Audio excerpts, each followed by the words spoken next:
The Pikachu Series, the TCG, Snap, P-Cross, Pinball, Puzzle League, Trozei, Mystery Dungeon, Pokemon Ranger, Pokemon Rumble, PokePark, Detective Pikachu, Pokemon Go, Pokemon Home, the GameCube series, the App Store games, and I guess Legends Arceus and Let's Go? I don't know. At this point, y'all, I'm confused too. Okay. Pokemon is one of the highest grossing video game franchises ever. So you know that they made a lot of main games, of course, but they made a lot of spin-offs to go with it. And luckily for y'all, the Bread Show played every Pokemon spin-off possible for this video. And let me tell y'all something, that boy Pikachu must got the Midas touch because there are a lot of games to cover. So come on now, y'all, let's get straight into this. You know how we do. This is a safe place to say how we truly feel. Come on now, y'all, what are we really doing here? And since we all just saying how we really feel, let's explain the tiers real quick that I'll be dividing each of these games into. Started off with the D tier. That's the, oh man, what the hell were they thinking? Who the hell was invited to that focus group? And moving on up is that C tier, you know, a casual game. C for casual, the casual experience that I really only played once, but it was okay. And a little bit higher than that is the B tier. That's a game that I wouldn't mind playing that twice. Got me coming back every once in a while. But that A tier game is a game that I can't stop myself from coming back to. The one that's on repeat and not stopping no time soon. Oh, what's that?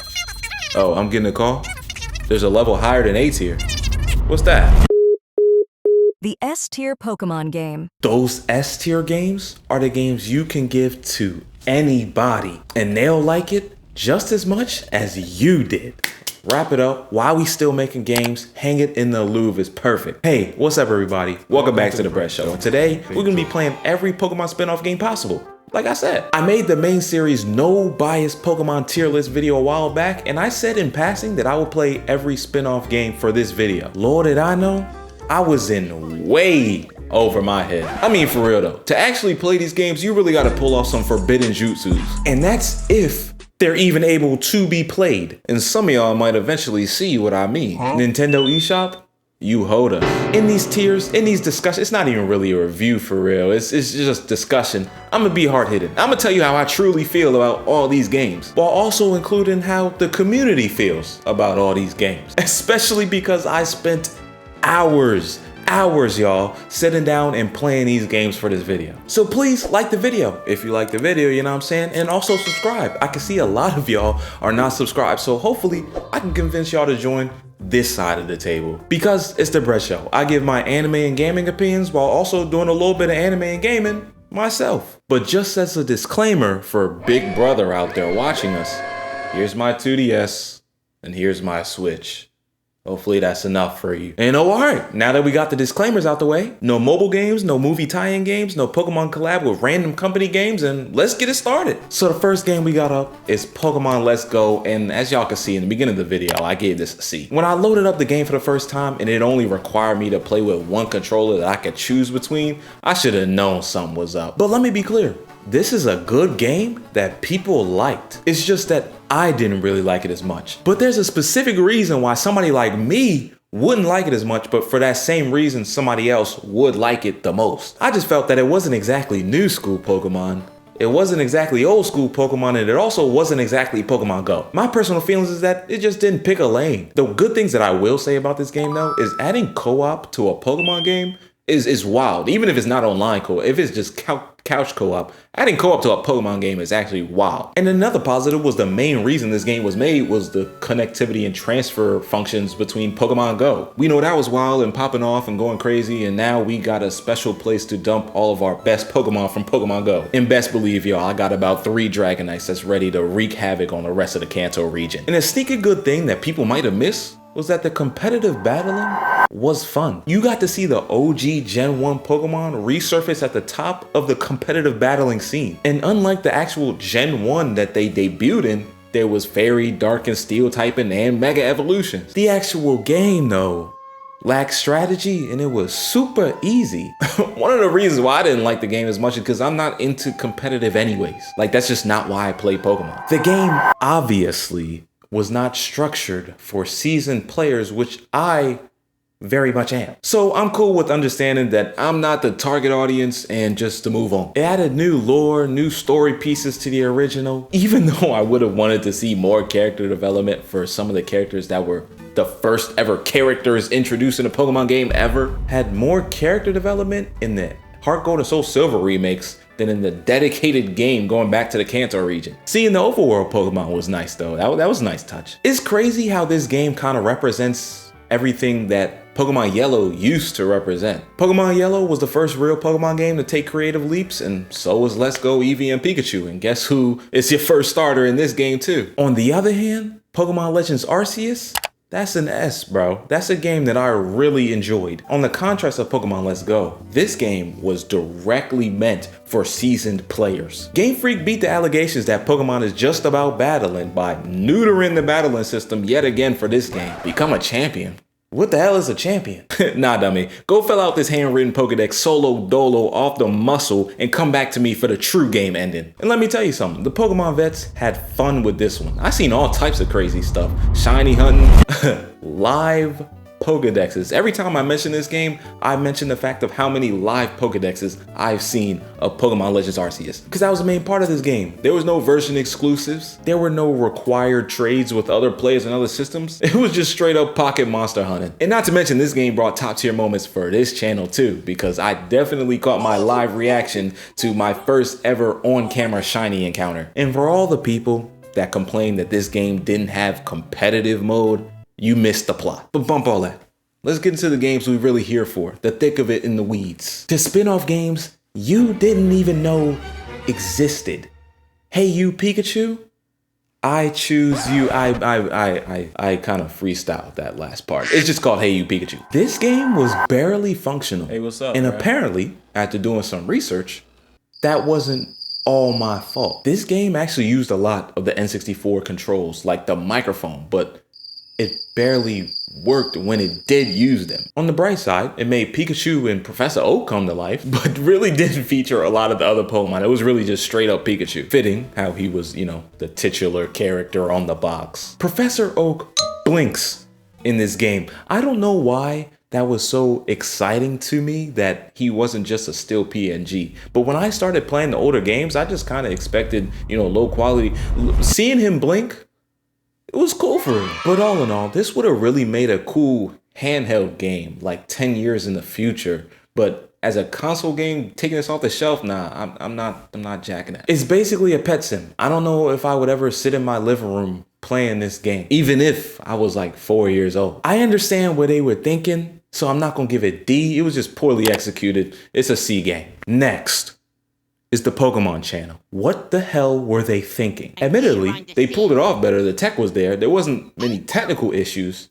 It's just not a game. It's really just a TV channel featuring Pokemon. I don't think the total contents of this game could cover one anime episode, one part of an anime episode, yet it's a whole game. It's more of a TV show than anything. It kind of showed me the thrill of online shopping, I guess. And this was a GameCube game that had N64 graphics for an App Store-esque game. This one aged really poorly. I don't even know if it came out well. It might have just came out the box poor. D. And for every mystery dungeon, you know what I'm saying? For every Heart Gold and Soul Silver, there are these duds like the Pokemon Channel and Pokemon Dash for the DS. This game is even worse than Pokemon Channel. The only thing worse than selling a non-game is selling a game that's purposefully built to give you carpal tunnel. The only reason a child would pick this game over an actual real racing game like Mario Kart is because it's Pokemon and it's on the used wall at GameStop. There's only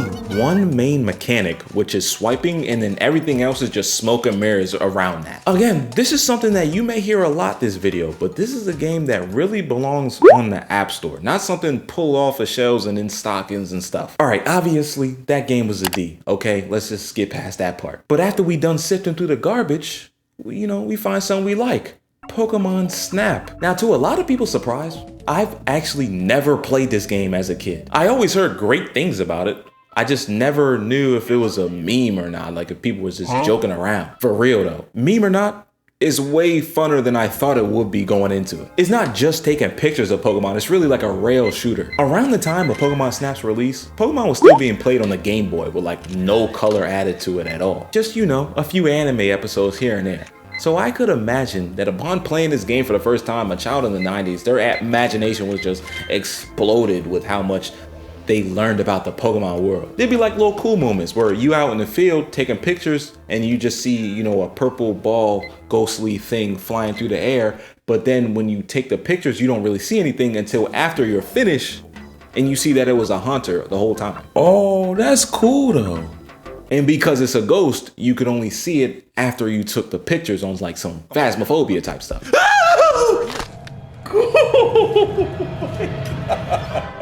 And then again, some items were specifically needed to take pictures of specific Pokemon. You know, it was just a cool little experience. Professor Oak blinked again to my surprise, but this time at a slightly better blink to blank stare ratio. And it also took way more focus than I originally thought. Inverted controls. But it's super simple. Really just a chill guy taking pictures of Pokemon for real. But you know, Pokemon, they had to hit this lick again. They remade this game for recent times. The new Pokemon Snap. They even called it the new Pokemon Snap. But I can tell you, this game is on a whole another level. I was gonna give Pokemon Snap the original an S, but after playing this game, I'm gonna knock the original down to A and give this game an S. I used to hate Meganium. Now I'm fully converted to the Meganium hype train. You know, the one I was fully convinced didn't exist before the release of this game. That damn price is high as hell for a rail shooter nowadays. But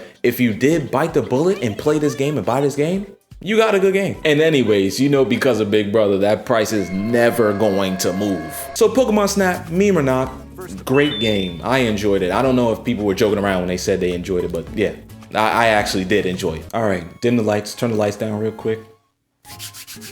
All right, y'all, it's time for the first Forbidden Jutsu game. This game was unreleased, but somehow your boy got a chance to play it. There are a lot of unreleased games not making this video because, you know, they're unreleased or, you know, in Japanese only or something like that. I just wanted to show you my dedication to the fact that I could do it. You know what I'm saying? I present to y'all Pokemon Picross. I don't know, Picross. It's a game that's supposed to come out for the Game Boy Color, and eventually I think it did come out for the 3DS as like a free downloadable thing. Pokemon Picross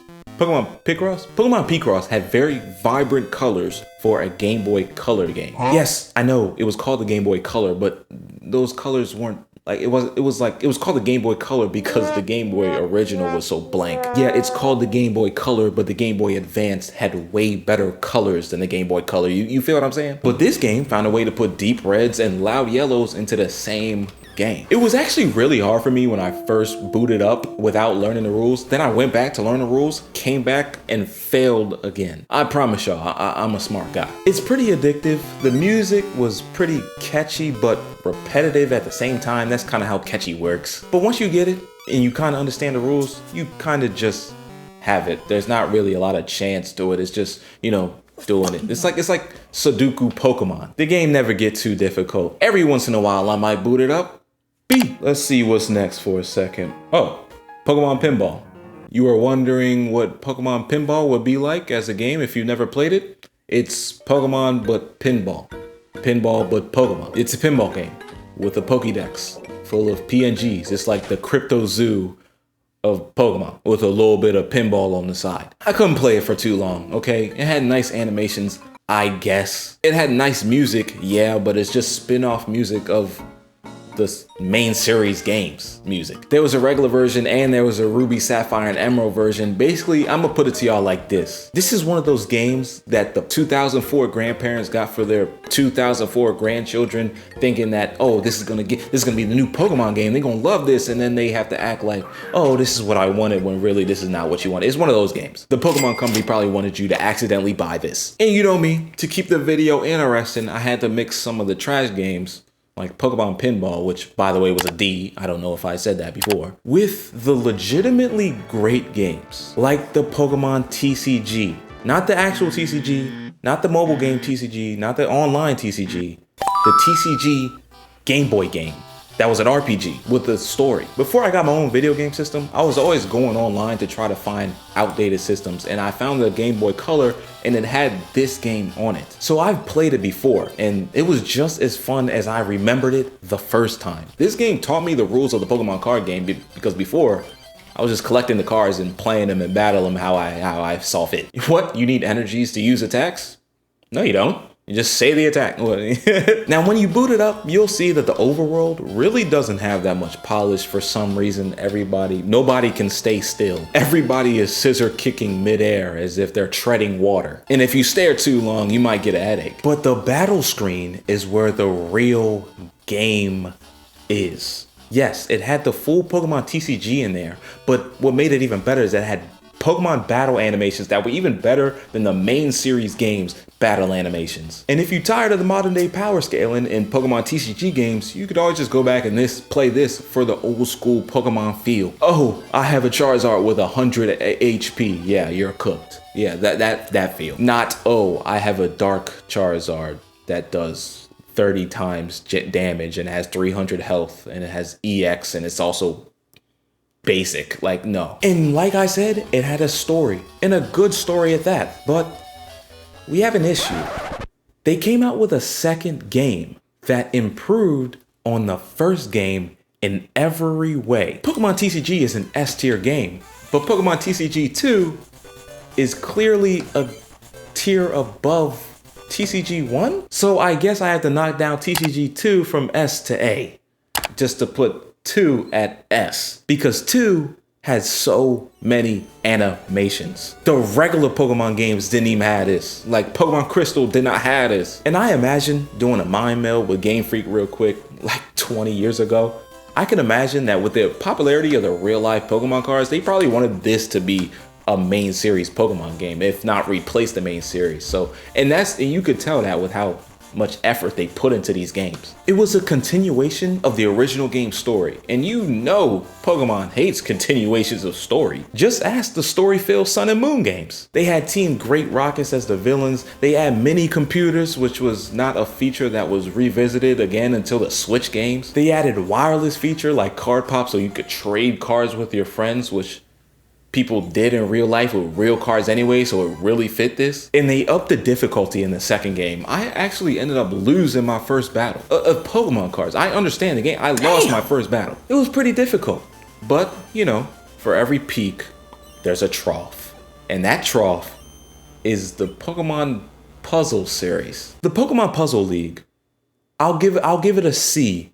Being nice because it had anime scenes in it, which is, to be honest with you, effort that I haven't seen from a Pokemon game in a minute, maybe even ever. But it's not really a puzzle, and it's not really Pokemon either. It's very, very anime centric, which usually for Pokemon games would be a positive, but for this it seemed like a mini clip game that they didn't have the rights to. Like, that's really what this felt like. It felt like an off-brand cool math games. It's like a distant ancestor, a cousin of what App Store games will become today. But this game wasn't free. There were no ads, but it wasn't free. Pokemon Puzzle Challenge though, that was a D. They just said screw all the anime stuff.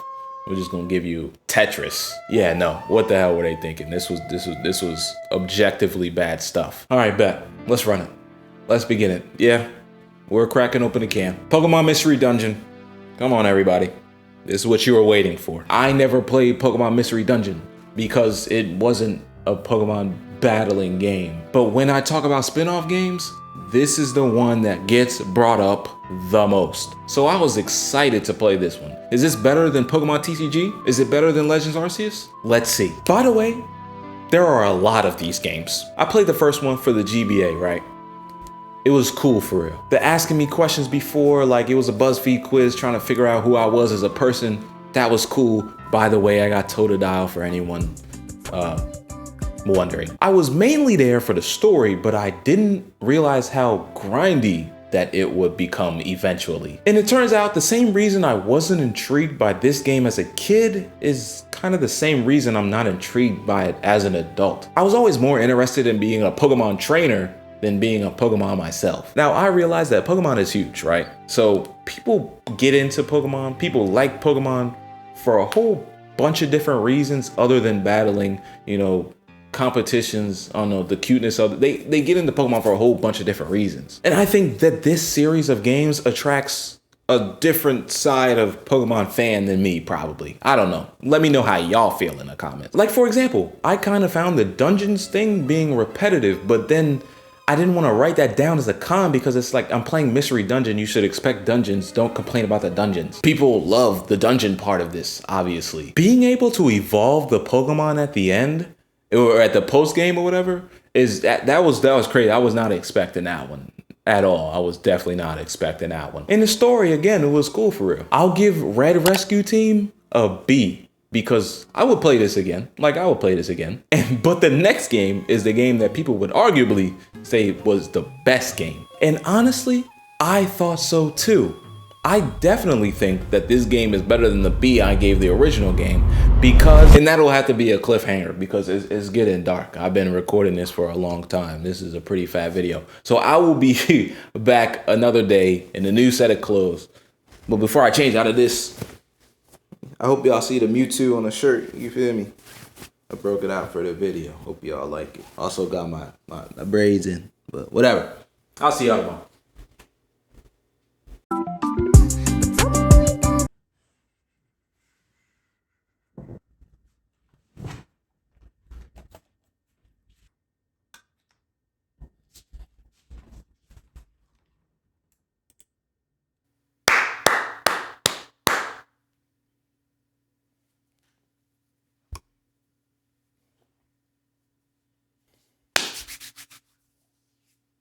All right, let's get straight back into this, you know what I'm saying? It's more light outside, you know? There's more sun out, you know? I feel better about doing this. All right, bet. Let's go. All right, last time we let off with a little cliffhanger, which was apparently the greatest games in the series of Mystery Dungeon. Pokemon Mystery Dungeon, Explorers of Time, and we're also gonna do Explorers of Sky. And these were the first and the only games to come out for the DS for Mystery Dungeon. If you like Rescue Team, you will like these games. The emotional stories got more emotional. Fan favorite Pokemon, or pre-evolutions of fan favorite Pokemon, Groviles and Dusknoir got their own separate character arcs that I've never seen like that in a Pokemon game ever. The Pokedex, I guess you would call it the Pokedex, but whatever, it got expanded with the Gen 4 Pokemon included. Me personally, I didn't necessarily like the fact that it was played solely on the bottom screen with the top screen only having the controls and everything. This one kind of surprised me. I was definitely expecting it to, you know, hit a switch about face at some point in the middle. It never really did that. But a little bit of a side note that's a little bit off topic, but also on topic. It honestly made me realize how much Pokemon battles make more sense when the beef is between the Pokemon and not the trainers using the Pokemon, than rather just the trainers using their Pokemon to push their own agenda. But yeah, the Mystery Dungeon DS games were actually pretty good, and I say that they were better than the GBA games because it was just, they just added more to it. They added more story, they added more functions, they added more quality of life, which made my job easier. I give it an A, for sure, solid A. Great game, would play over and over again. Even though these aren't the type of games I'm usually into from Pokemon. And I hate to follow up such a good note with such a bad note. Mystery Dungeon Gates to Infinity. Now, I know what y'all are thinking. You thought that was a bad game, Kyle? Come on now. No, it's not that I thought it was a bad game. It's just this was the first of many casualties of the 3DS eShop shutting down. Going forward, it made it really hard to play 3DS games, and it made it really hard to play Wii U games. The older stuff I could get, surprisingly, the newer stuff I could just get on my Switch. But it's that sweet spot in the middle where if you didn't have these games growing up as a kid, or you didn't buy them, you're not going to have them. So yeah, I got my Sun and Moon and my X and Y copies, but Mystery Dungeon, not so much. Were these games good or not? Would I enjoy them? The world may never know. Which oddly enough brings us to the new stuff. The remake of the original Red Rescue Team in the Red Rescue Team DX. Now this game made me realize that the original games, and even the Mystery Dungeon series as a whole, just fit perfectly on the Switch. I should start off by saying it's a pretty faithful remake, like almost 1-to-1, at least for the first part of it. Just look at this side-by-side comparison. Somehow, I didn't get paired up with Totodile this time, even though I was asked pretty much the same questions, and I'm the same person as I was when I played Red Rescue Team, with the difference only being a few days. I got Mudkip instead, which they gave me the opportunity to switch back to Totodile, which I'm pretty sure was not a function in the other games, but let it be. They added more playable Pokemon to the story. Now, I don't know how many Machop fans there are out there, but you can use them if you want to. But yeah, the Mystery Dungeon series seems perfect for the Switch. When you're figuring out that you're not a human anymore and you're rather a Pokemon, you get a first-person kind of glance at things, so it just lets you feel more immersed. Of course, I knew the whole story of what was happening and what was going on because I played the original just before it. But to somebody experiencing this for the first time, getting that first person shot and stuff, come on now, you gotta admit that would be better contextually. And honestly, say it ain't so, but this right here is what makes the 3DS games being unplayable more of a trifling shame, because I know that technology would have been used to make the games even better than they were in the DS, but I don't know how to even go about playing those games. The Rescue Team remakes, I have to give a tier above the Red Rescue Team because it's just better in every way. Better in most ways. Because at the end of the day, this is just a remake, and the remake did its job. Quality of life, added graphics, added a little bit to the story and the playable characters, and I mean, wash your hands of the whole situation. Really, the remakes did its job. Now we gotta make a hard switch to a game that really didn't have as much time and effort put into it. Pokemon Trozei.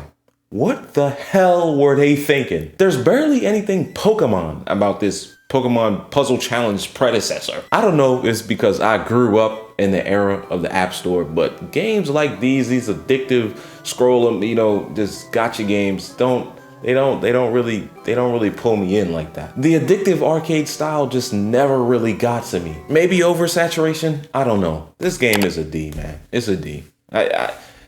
It's a D. You can play the games. You won't feel good about playing the games after you're finished playing the game. It's one of them games. Battle Trozei was a remake, successor, I don't know, to this game, and that got chopped up in the 3DS eShop as well. But something tells me that I wouldn't even want to download it, even if the eShop was up and running fine 100%. All right. Let's take a break off of Trozei real quick. Battle Trozei, regular Trozei, whatever. This next game that I played, this is the first Wii game that has popped up on this video. This was my first time playing Pokemon Battle Revolution. I hadn't heard much of this at all. All I heard was references to it. I heard about the GameCube games more, but I didn't really expect much from Battle Revolution. This game was awesome. It's not really a successor to the GameCube games. It's really a successor to Pokemon Stadium. Everything that made Pokemon Stadium awesome, these games were better because you could take your real Pokemon, put them on the Wii in Battle Revolution. Connecting your own Pokemon with the game is very cool. Now, I wasn't able to do it because I was kind of using black magic, but still, when I did my research and I found out you could do that, that's pretty wild. And this concept of bringing Pokemon from one place to another place is something I would love to see in Pokemon over and over and over again. We got it in Battle Revolution. We got it kinda in Pokemon Home, and we got it really with Pokemon Let's Go. But I would love to see this more and more. We didn't even get to the game part. There's a narrator in this game, and they always have. You can always judge narrators in any game you play, whether that be an esports game like Madden or 2K or Call of Duty or Pokemon, by the diverseness of what they're saying. A lot of times when you play a game over and over and over again, the narrator just ends up saying the same things over and over again, and it just gets annoying. The narrator for Battle Revolution came in and he was saying a whole bunch of stuff that was pertinent to the situation that I was in. Corner still can't pull off a move. The red corner keeps gaining stats. He was using names of the Pokemon. He was describing, oh, this person's on the rope. The narrator was really good. And the narrator is very familiar because it's the same guy that's in the anime. I don't know if it's the same guy that's in Pokemon Stadium. Hopefully it is. But yeah, it's the same guy from the anime, which It's really cool. They had individual move animations for each Pokemon and each move. And to be honest with you, there's elements of this game that I wish the Switch games had. And it makes me wonder, what could the Switch 2 games be like for Pokemon when they do eventually come out with Gen 10, is it? Gen 10, wow. Rhyming, okay, you know, that could be a big one. Battle Evolution hits that sweet spot for the perfect crossover between anime and gaming for Pokemon. It's really addictive battle, and that's really all it is. That's what keeps me from putting it in S, and also the fact that I can't switch my Pokemon over to it now. Okay, whatever. It's my tier list. I'm moving it from A to S. This is that good of a game. And I'm looking at it now, and for the rest of this video, there should only be one more bad game, and we don't get to it for a while. So we gonna be on a consistent Heat Train for a little bit. Don't be confused with Heatran, the most forgotten legendary ever. Yes, the beautiful world of PokePark. Remember all that BS I was talking about by me rather being a Pokemon trainer than a Pokemon itself? Yeah, pause that for a second. This game hits just like I remember it. Yes, y'all. I played this as a kid. My friends had it, I had it. I'm not gonna say it was an amazing game because it's not like there was anything crazy special about it. It was just really nostalgia for real. Of me somehow getting this game, I don't even remember how I got this game, but just me playing in the living room, you know what I'm saying? After doing my Saturday chores and just getting on the game. This was near and dear to my heart. Really inspired this video, to be honest with you. It takes me back. The controls, yeah, the controls were tough to handle. I don't really know what made this game so appealing. There wasn't really a huge Pokedex. There was no trading. There was no battling for real. There was no competitive, no online. It was just adventures with Pikachu in a PokePark. It's really just a vibe game. I can't give it an A, can't give it an S. Vibes can get you to B. What can get you to A is if you upgrade the game in a sequel. And oh my goodness, they did it. They came out with a PokePark 2, and I'm still waiting for PokePark 3. PokePark 2 is just basically PokePark 1, but better and with the Gen 5 Pokemon more featured in the game. It doubles down on the vibes it gave in PokePark 1 and also had a better and more inclusive story. So PokePark 2 is an A. I know I didn't really explain these games as much as I did nostalgize about them, but there's not really much to explain. You're just walking around as Pikachu befriending Pokemon and doing random tasks, which it is kind of like a Pokemon Pikachu version of Animal Crossing. That's kind of, you know what? Yeah, it's Pokemon Animal Crossing. That's what it is. Now, yeah, I did get a chance to play the PokePark games, of course, because I love those games so much. But the games that came out on the system before it, I didn't get to play as much. Pokemon Colloseum. This was a game that I was very excited to play because I didn't get to play them growing up. And to my surprise, when I loaded up the game, it's a double battle themed game. Every battle you gonna face is gonna be a double battle, and that's all right because it features some of my favorite Gen 2 Pokemon like Espeon and Umbreon. And strategically, it made me even more hyped to play it. Before Pokemon went to the 3D Switch games or the 3DS games, I could see how these games were top tier. But don't get it confused though. These games have their own flow. The new games and these old Colosseum games, GameCube games, they really have a more mature vibe in the GameCube game. I'm not gonna spoil the game because it's very obviously heavy reliant on story, unlike Pokemon Trozei or even unlike PokePark. But it is hard to stop playing this game. They added a whole bunch of features like triple battles, shadow Pokemon, and also the fact that you cannot capture wild Pokemon. I don't even think you can encounter wild Pokemon. You kind of gotta convert the shadows to the purify. A lot of the stuff that I'm saying you hear about in Pokemon Go, triple battles we seen in Gen 5. So yeah, features of this game got brought back into later games in the series, and people who played this game ended up really liking it, including me, who just played it. I'm gonna give it an S. If I were to knock it down, hypothetically, I would say that there's not many Pokemon in this game. The Pokédex is very small for whatever region this was. I forgot the name of it. So at times, you can see the same Pokemon over and over and over again in the game. And the shadow Pokemon, I'm pretty sure, are scripted. So there's only a set team you could really have. But that's all right, because they improved that with the next S tier games. Now, you'll see that a lot of these Pokemon spin-off games are either S or D a lot of the times, because it's really hit or miss. But with the Gale of Darkness kind of sequel, kind of improvement to the Pokemon Colloseum GameCube games, they definitely scored an S on this album. It made purifying the Shadow Pokemon easier, updated the story, it was even more mature themed, they added more wild Pokemon to the roster, and it improved the total size of the Pokédex in general. It just overall made it more so feel like a Pokemon game rather than just a Pokemon Colloseum kind of separate series sequel. It used the GameCube's cutscene ability and added more cutscenes, which added more story. Now we keep talking about the new Switch games. We gotta reference the new Switch Pokemon spin-off games more, starting with Pokken Tournament.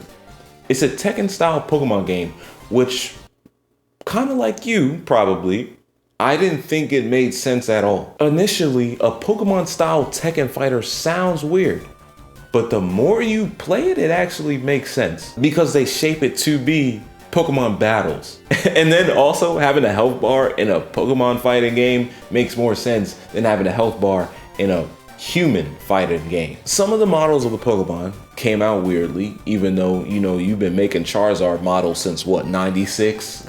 Hopefully you would have gotten it down by now. But no, they made Charizard look hella leathery, and they made Pikachu, which yes is a mouse, look furry but also sodden and wet constantly, which adds a little bit of disgust in this. Side note, I've always felt like this. If Pokemon were in real life, we probably wouldn't like them as much, because they probably represent the animals they're based off of more than we would like to think. And the next thing you know, you go into Home Depot for Pikachu traps. But anyways, this wasn't just like a copy fighting game. It wasn't a Tekken copy, which wouldn't have been bad because Tekken is a pretty good fighting game. But they added this one thing. The main thing is called phase switching, where it switches the phase.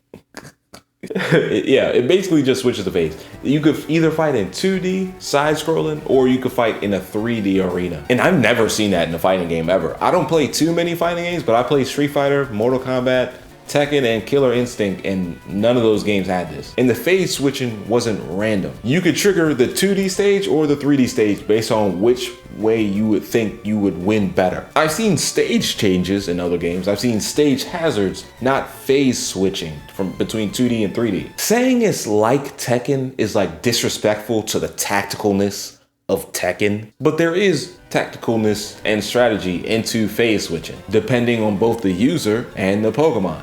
But switching back and forth can be disorienting and can make you feel dizzy in the head. Overall, I expected to give this game a D going in, but it's definitely a B, which is the reverse of this next game. Pokemon Quest, when I saw the cover of it, I thought it would be Pokemon Minecraft, which I was ready to put it in S, but it's not Pokemon Minecraft. What the hell were y'all thinking? This is like 3D Bloons Tower Defense if they didn't give a damn about it. I went into this not knowing what the hell it was supposed to be. Minecraft, Roblox, what was it supposed to be? Then I loaded it into my first game and saw my Charmander charging down the mound, tracking down whatever op across the stage, and I'm like, what is this thing running to? And then it just proceeded to squad wipe every wild Pokemon that it saw on this site. It's like a tower defense style sim game, which I was not expecting at all. You don't really play this game. You just watch the computer play this game, which works sometimes, not for Pokemon. Yeah, Pokemon Quest is a D. What the hell were y'all thinking? Now, before we talked about Pokemon Battle Revolution, and we have to talk about its ancestors, Pokemon Stadium 1 and 2. Fun fact. But Pokemon Stadium was my first ever introduction to Pokemon ever. I saw Pokemon Stadium before I saw the anime, before I saw any of the main series games. Pokemon Stadium is what welcomed me into the Pokemon world, which makes me think to myself, it's that much more important that these spin-off games are good. Because if the spin-off games are good, people like me will end up really like Pokemon, enjoy the game for what it is, and just roll with it for decades. And after playing all the main series games, and after playing all the spin-off games, that's a cool thing to realize. Oh, what? You want me to rate Pokemon Stadium? Do I need to explain this? It's very battle heavy. It has an announcer in it. They added spin-off games to this spin-off games, which were better games than some of the other spin-off games. The Gym Leader Castle and the Stadium Cups could be played for hours. And then Pokemon Stadium 2 was just a better Pokemon Stadium.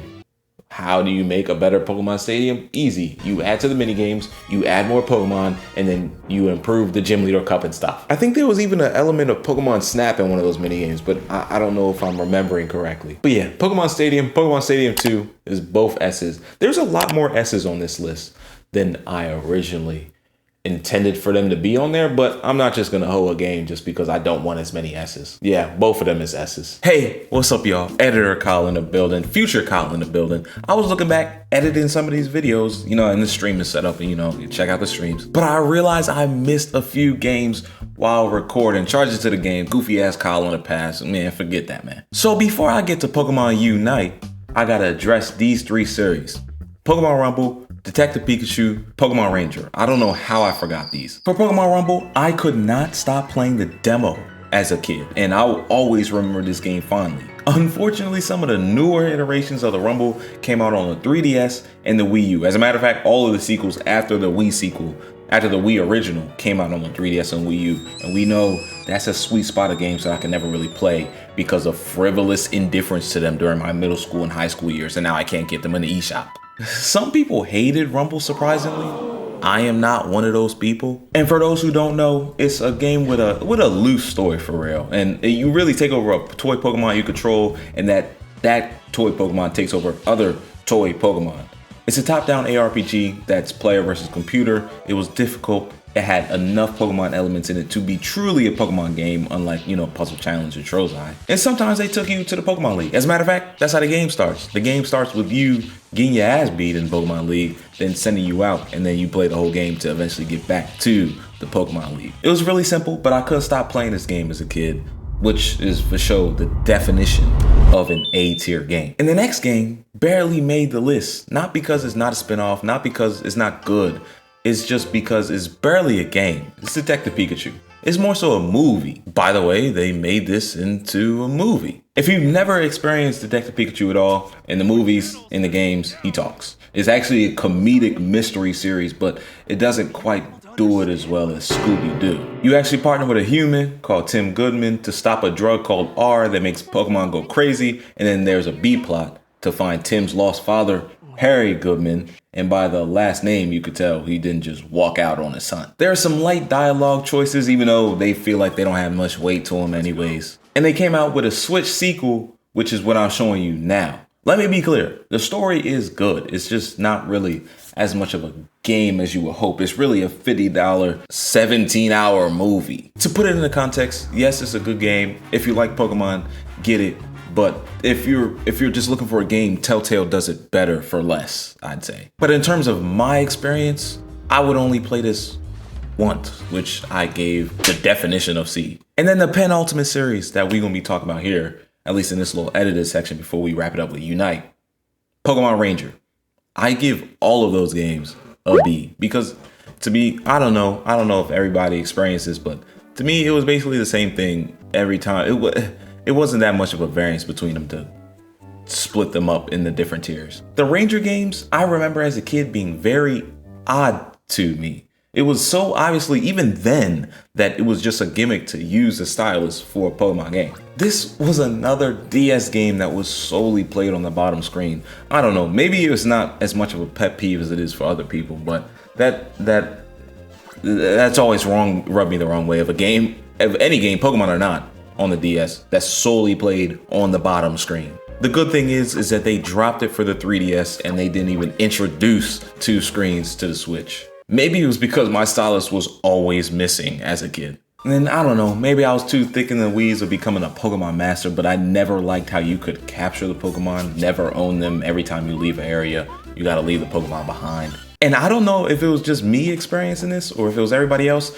The more Pokemon you had on your screen, it slowed the whole game down for me. And it got real choppy at times. But disclaimer, like I said, these games are good. They came out with 3 games, not because they were asked. Obviously, these had a fan base. It just necessarily wasn't for me.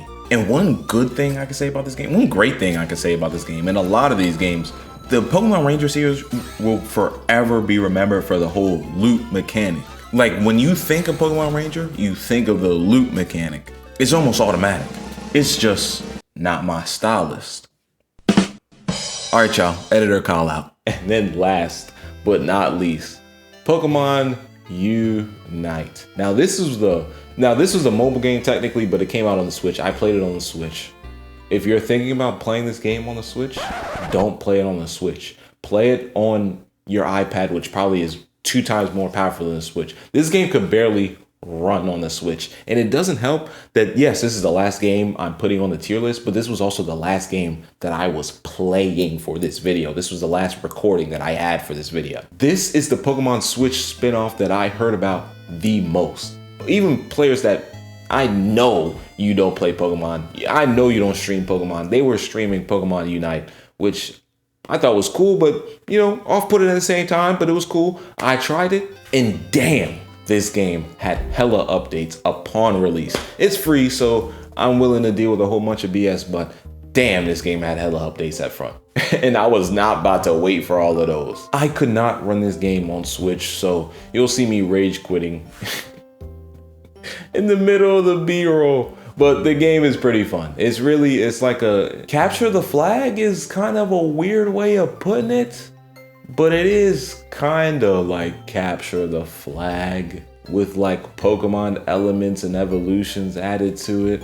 I don't know. It's free. Try it yourself. What I would give the game, because it was so choppy on the Switch, I'm gonna give it a C. I mean, it wasn't anything special to me. I played better Pokemon games, which isn't really saying much because there's a lot of better Pokemon games. Oh my gosh. This is about to be the longest video I've ever recorded. The recording yesterday was an hour. This recording is about to be like 45 minutes. This is about to be the longest video I've ever made. And the fact that it's a Pokemon video, come on now. This is how it's supposed to be. If you made it, no. I'm talking to you now. No, let's be for real, okay? If you've been watching this channel, you'll see that all of my videos are between 10 and 15 minutes. If you made it this far in this long ass video, please subscribe. Hopefully I convince you in all this time to come over to this side, because I got a whole bunch of other videos just like this one. Not exactly like this one, to be honest with you, but kind of like this one. I got Pokemon stuff, I got anime stuff, whatever y'all are into, I'm into, because I like to be into a lot of things. It's kind of my thing, you know, that's why I started doing these talking videos on the channel. But yeah, please like, please comment, please subscribe. It really helps the channel out a lot. You know what I'm saying? Adding people to the gang. And then also liking the video just helps it get out to more people. So, you know, please like the video if you like the video. Only if you like the video. I'm not gonna force you. But please like the video. But yeah, y'all. Now I gotta edit this. Check out the streams. Everybody checking out the streams. I see y'all. Thank you for popping up in the streams. And then let me know what y'all want to see next. Honestly, I'm only doing this video because people let me know in the Pokemon main series no bias tier list to do this video. So just let me know, because I'm gonna do it. I see all the comments. Just let me know something. I'm gonna do it. Happy holidays, Merry Christmas, Thanksgiving, all of that stuff. Spread love, give inspiration, all you do, and peace out. Oh wait, and happy Hanukkah too, and happy Kwanzaa. Be very inclusive. Welcome to the Crash Show. Take 2.